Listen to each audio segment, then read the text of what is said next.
So for this afternoon session, we're going to be doing something a little bit different.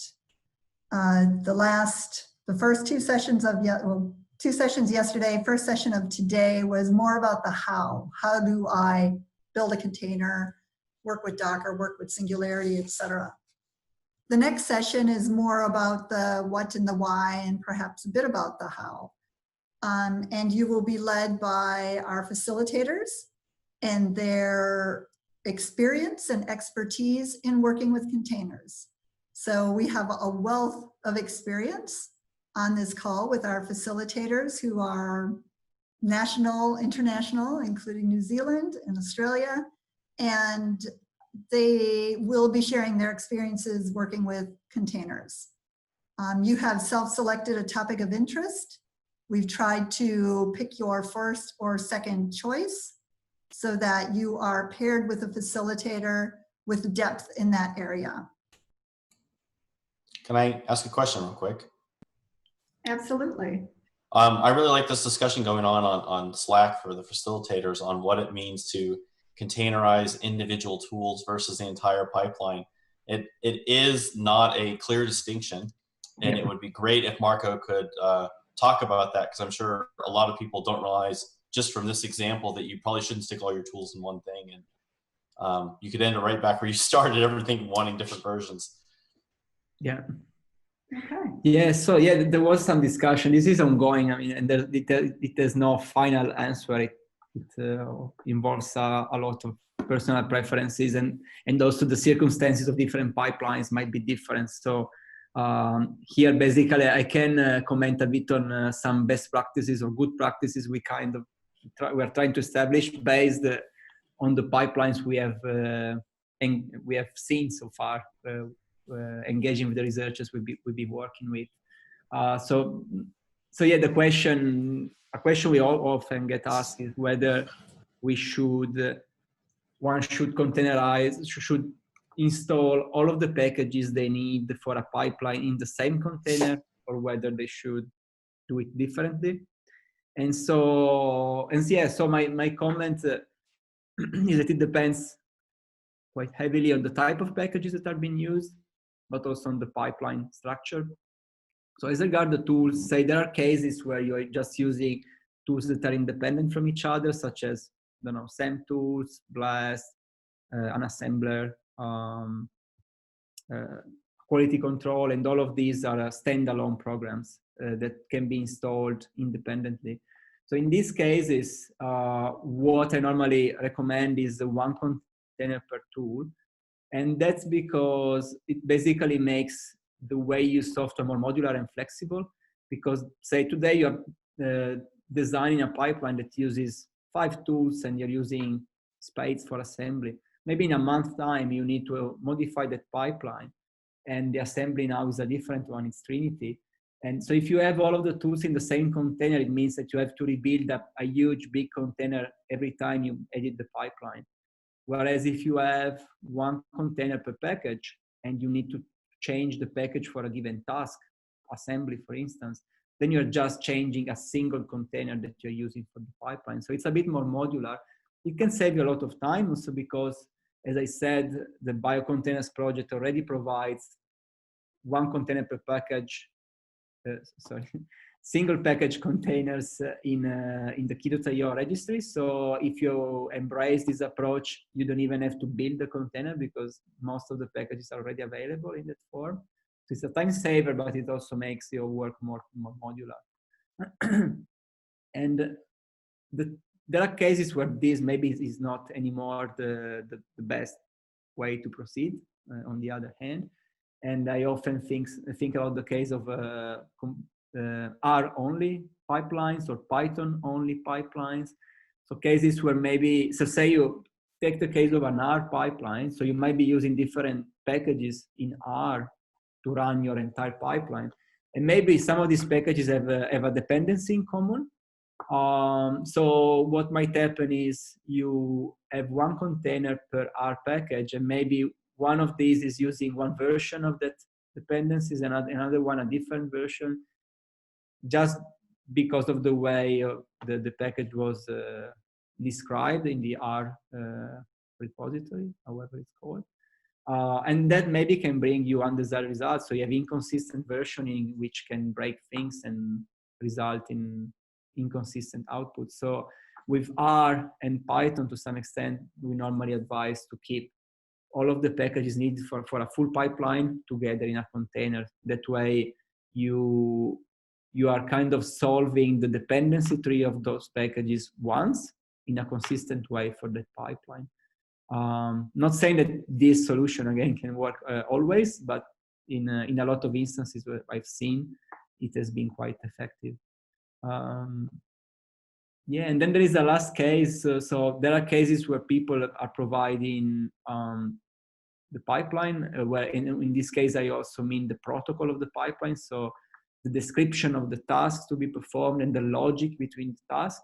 And they're bringing these using some workflow engine, Nextflow, SnakeMake, Yanis, or whichever else, Cromwell, there are many. So depending on the way the integration between software and the pipeline scripting has happened, in some cases that might drive the way you containerize the tools, because in some cases you can't just decouple the different tools. That depends highly on how the pipeline has been containerized. My personal preference is to try and keep the design of the software stack and the design of the protocol, so the pipeline, task and logic, as separate as possible, because that way, because actually it's two different things. One is the scientific protocol, and the other one is the toolkit you're using to actually put it in practice. And there are workflow tools that allow you to keep these things separate quite well. And which means, say, you decide that you don't want to use containers for that pipeline or protocol, you want to use Conda, one line in the config file, and you're using Conda and not containers. And I think that's the way, this is my personal view, that's the way it should be, keep the protocol as separate as possible. And now maybe as Michael, I think Michael is still with us, maybe he might be keen on commenting on this last bit, right? I think it might be interesting to hear his take, if he's keen on commenting. Is that me, Michael? Yes. Janice, Michael. Yeah. Yeah, I think it's good to keep everything nice and separate. You get like good efficiency gains and a good separation of concerns. Yeah, sorry, I sort of missed the end. What did you want me to comment on? Yeah. No, that's exactly. I mean, your comment was spot on. I mean, that was what I was commenting on. And my take is that the separation of concerns allows then to choose how to containerize and ship the required packages the way you want, and that is decoupled from the actual design of the protocol itself. Yeah, agreed. I mean, as Nick said in the initial kind of seed comment, like by keeping everything separate as well, you don't have this, I want to run this version of the tool and now you need to go and rebuild a total workflow because one dependency of the workflow now is like one dependency of SAM-tools is breaks Salmon and now you have to try and rebuild everything again. Having like everything is separate, I think it fits that requirement as well. Yeah, thanks, Michael. And I forgot to introduce him. The reason why I called him to comment is because he's actually one of the main developers of a workflow tool, Janice, right? So yeah, thanks for commenting on this. Yeah, my main experience in that domain so far has been mostly with Nextflow, which allows for a similar and efficient separation of concerns. Yeah, I have seen on the other end some examples which don't enforce best practices, in my opinion. And I've seen, I'm not sure whether it is the workflow tool itself or it is the way it was used, but I've seen at least a couple of bad cases with Toil, with the Toil workflow engine, where it was kind of messy to sort out the best way to ship all of the software stack required for the pipeline to run. And so that's when I see those, I would like to have the time to rewrite that pipeline in a different tool, because I believe that that can almost always be achieved in a way that enforces this separation and simplifies the life of both the designer of the pipeline and the user of the pipeline. So to add to this, we had this discussion in our breakout room too, actually, and maybe someone else could add, but I feel like there might be some counterpoint examples where you may want to actually package all your tools into one Uber container. And one idea that I've always had is that if you were working with some kind of validated pipeline, maybe NATA or a clinical diagnostic pipeline, where it's not a research pipeline anymore, it's pretty much production, it's not changing, and you need to be able to preserve that artifact rather than preserving a list of 10 containers. You can put everything in one big container and preserve that single image, because every time you version, you're going to need to revalidate the whole pipeline anyway, and you're not rebuilding it every day. I don't know if that's a, I'm not working on that, so I don't know if that's a made-up example. No, I think it's a great it'd be point. good if someone could add who is working in that area too, to give a sense of whether that's a plausible scenario or not. Yeah. Can I just add, or actually ask? So in the interest of the topic itself, so containerizing a full workflow, does that mean if we want to do it the best practice way, we have a whole list of containers that we need for the different packages, and then we write, if we're not using Nextflow, do we then write a bash script to run and employ these different packages, and that we would consider fulfilling what we mean by containerizing a full workflow? Yeah, I think the usage of the term containerizing the workflow is can be sometimes ambiguous, because I would say that the real thing, the real point is to containerize the software and in a separated concern make the pipeline reproducible. So, and sometimes this is just possibly some jargon. For sure, it's internal Pawsey jargon. I'm not sure whether it's used possibly also by other people. But yeah, possibly to be accurate, it will be, I would mostly say, containerize the software and ensure your pipeline is reproducible. And the second bit includes reproducible software, which can be container, maybe even Conda or other ways, but it also includes having a way to describe and write the pipeline in a reproducible way, which means in a robust and reproducible way, which means, to me at least, workflow engines that are able to map the scientific protocol into some scripting language. If I can add to that, I agree with Marco that it's depending on how you define containerizing a pipeline, and I also agree with the point that it's software that it's the important part to containerize, and then for the for the rest of your workflow. So this is your analytical code. There's version control for that, and although it was a fair point from Andrew that in some cases you might think of trying to capturing the whole thing in a singularity image, and that's important, not a Docker one in this case, if you really want to be really particular about that. But more broadly, it's a mix of technologies that put together a workflow engine, containers for the software environment, version control, and probably minting of DOIs perhaps as well for your code. And yeah, I think that there's a whole set of techniques, tools and techniques that put together create this sort of best practice. And I think that the whole thing is evolving too, right? I mean, this is not a set in stone thing just yet or ever. Yeah, thanks, Fred.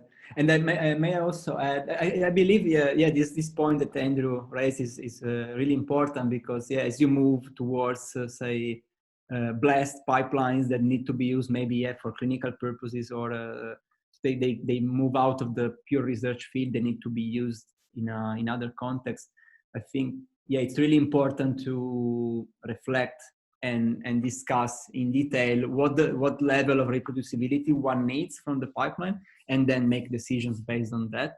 I think the point that Andrew made is great. I mean, possibly if you really want to be sure that the pipeline can be reproduced from the toolset perspective, yeah, possibly the big artifact that includes everything is possibly your best insurance.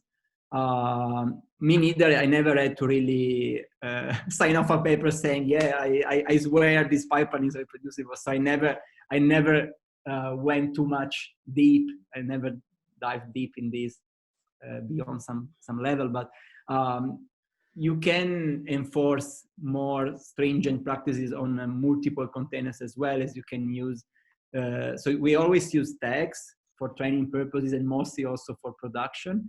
But you could also use the SHA strings that ensure you much better than you're actually using exactly the same container, because a tag, if I push again a new image with the tag that I used for Centus an hour ago, the image will be a different one and no one will notice unless they use the SHA string, which is always made visible on DockerHub and Key.io. So that's a way to enforce the fact that you're using the very same image. It's one of the ways. Then as Red said, Singularity images offer ways of signing the container, so you can actually verify with cryptographic signatures that what you're running is really what you think you are running. So the good thing is that container runtimes are actually putting a lot of effort in offering different ways of enforcing these principles.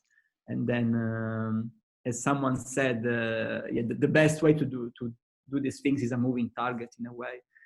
Depends on how the technology is changing and also what the different needs of different researchers might be. Yes, I also don't want to give the wrong impression that I'm suggesting everyone makes Uber containers. It was everyone should generally do one tool per container, and that's the way that the workflow engines are generally expecting people to work as well.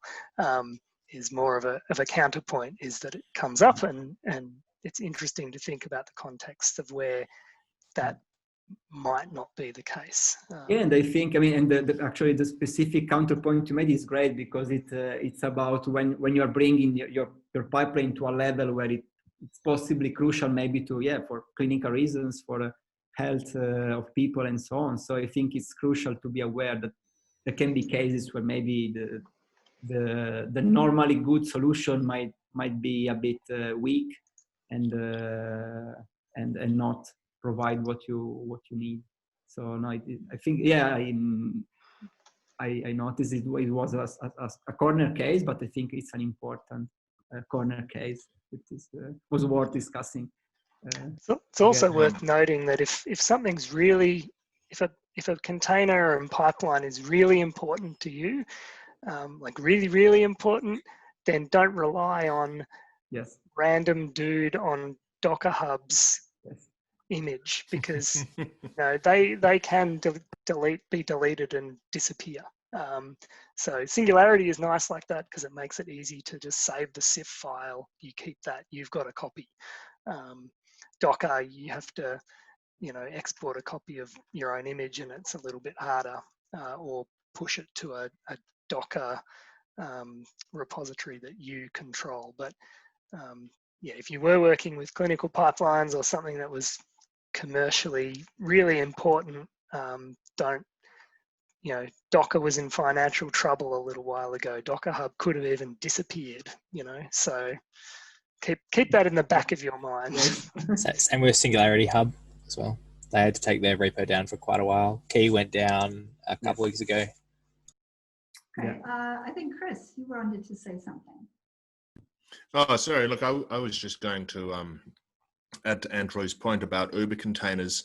The last workflow which I had a significant amount of work on was actually a neuroimaging workflow. And the workflow engine was actually a critical piece of software in that it was iterative in refining the way the MRIs were aligned with each other.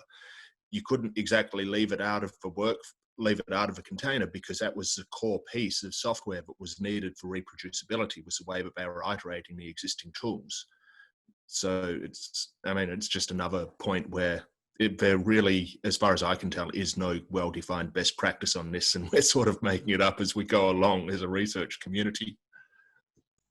Yeah. Some things to check out if you're after good reproducibility and provenance are research objects.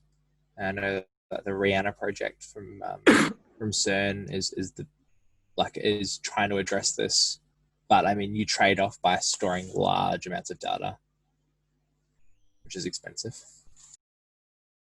Thanks, Michael.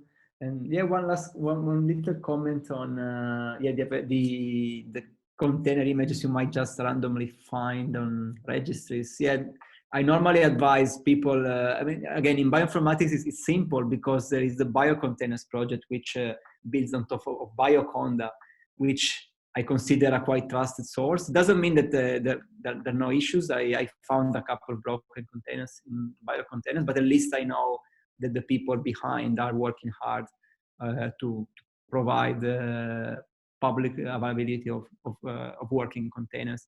And if I can't find a biocontainer for a tool, I might give another go from big medical institutes or research institutes, Broad or other ones. And if I still don't find it, I would just prefer building my own rather than, as you guys said, relying on some unknown container maker that is out there on the internet. Thank you so much. So we finished part 2. Well done, everyone. Thanks again to Marco, Anne, and our facilitators, and to you all for joining us today.